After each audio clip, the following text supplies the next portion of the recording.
Buenas tardes, gracias por estar aquí con nosotros un viernes por la tarde. Bienvenidos a la presentación del libro El sastre de las sombras de Rubén Barona. Yo soy el profesor George Fogel y voy a estar básicamente moderando el día de hoy. Básicamente el formato que vamos a seguir, vamos a comenzar con Rubén, va a hacer una breve lectura de algunos capítulos de la novela, simplemente para que tengan una idea de cómo va el libro. Y luego vamos a pasar a hablar un poco con algunos de nuestros invitados en el día de hoy. Vamos a dejar preguntas pues, del público para el final. ¿Okay? Rubén Barona nació en Popayán, Colombia en 1980 y es estudiante de doctorado en literatura española aquí en Texas Tech University. En el 2007 publicó la novela policial Espérame desnuda entre los alacranes, publicada por Axis Mundi. Fue finalista del Premio Iberoamericano Planeta Casa de América en el 2012. Ese mismo año obtuvo su título de maestría en creación literaria en la Universidad de Texas en El Paso. Sus relatos, ensayos, crónicas y poemas han sido publicados en diferentes antologías y revistas de los Estados Unidos, Latinoamérica y España. Y desde el año 2008 es vicepresidente para América Latina de la Asociación Internacional de Escritores Policiales. Y pues sin más preámbulos, aquí está Rubén Barona. Gracias. Hola a todos. Realmente es un honor tenerlos aquí. Nunca había estado en un espacio con tantos doctores por metro cuadrado. Entonces es bastante intimidante, digámoslo así. Pero pues sé que ustedes son gente muy afectuosa y les agradezco mucho. Quiero antes saludar a la gente que está, no sé para dónde mirar, si para allá o para allá, para allá, ¿verdad? A mis amigos queridos, digámoslo así. Está Carlos Mauricio, que ya los van a presentar. Con él escribí la novela que quedó finalista del Premio Planeta Casa de Américas. Está Grady, que es mi editora. Y está Mónica Chamorro, que se ha convertido en una gran amiga y que estuvo aquí acompañándonos en el Congreso del CILDE. Entonces, pues muchas gracias por la compañía.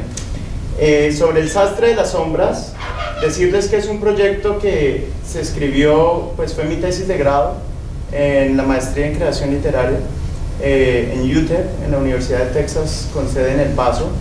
Fue un proyecto que desde hace mucho rato llevaba trabajando, pero que no vio la luz hasta que la pudo ver. Es decir, siempre la había querido escribir, pero no tenía los elementos para hacerla.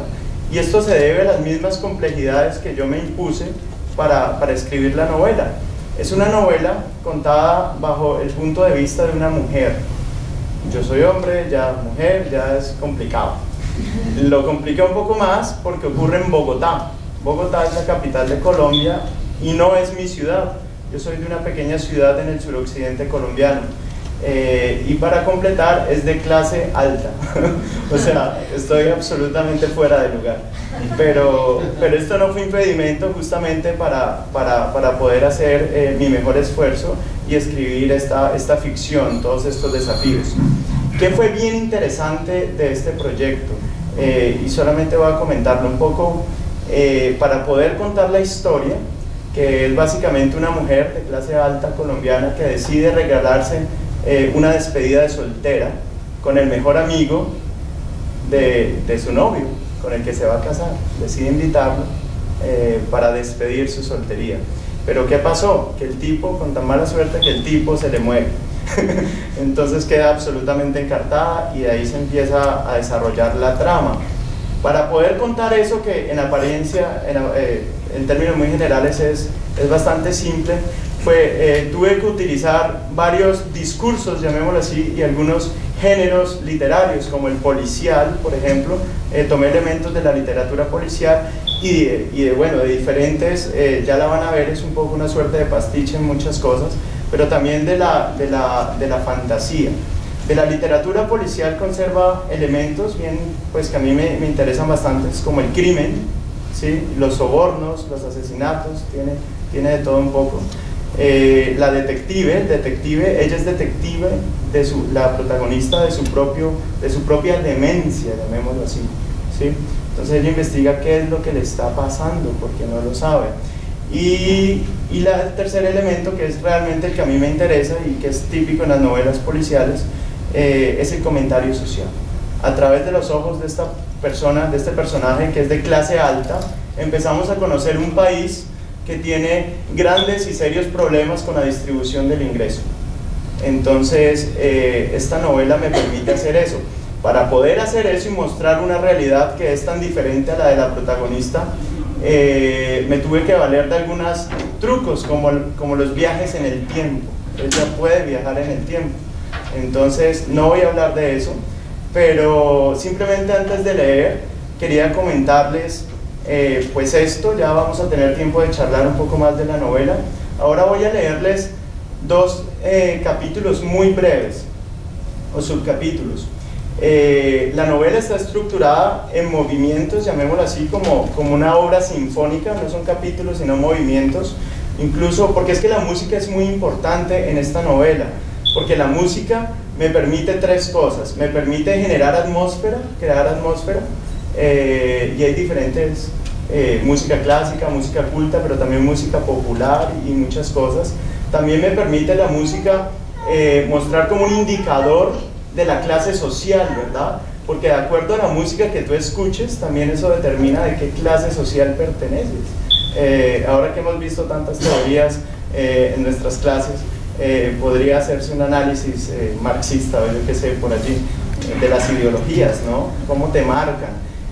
Y la tercera cosa que me permite la música es estructurar la novela en tres movimientos.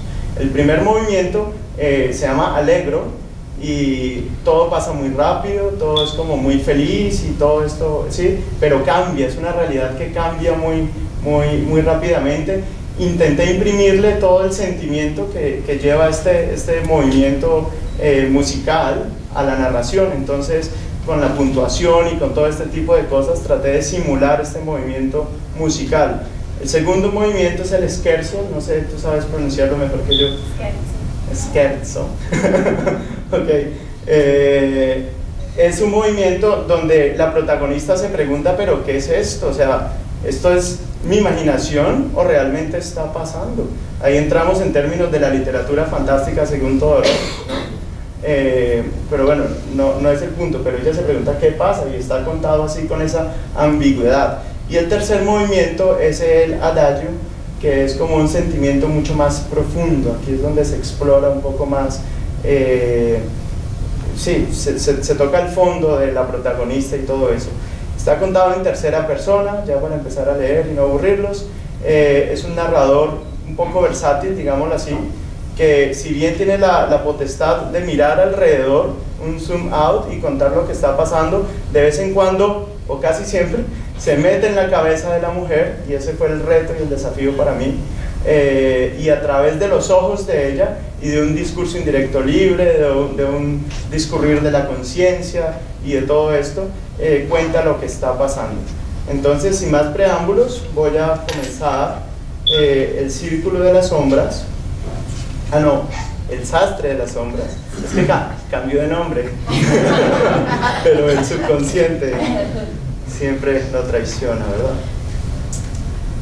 Empieza un poco lento y ya después siempre escribí pensando que el que lea un capítulo quede picado, decimos en Colombia, para leer el siguiente y el siguiente y el siguiente. Siempre al final hay como un gancho, un poco como también como rindiéndole un homenaje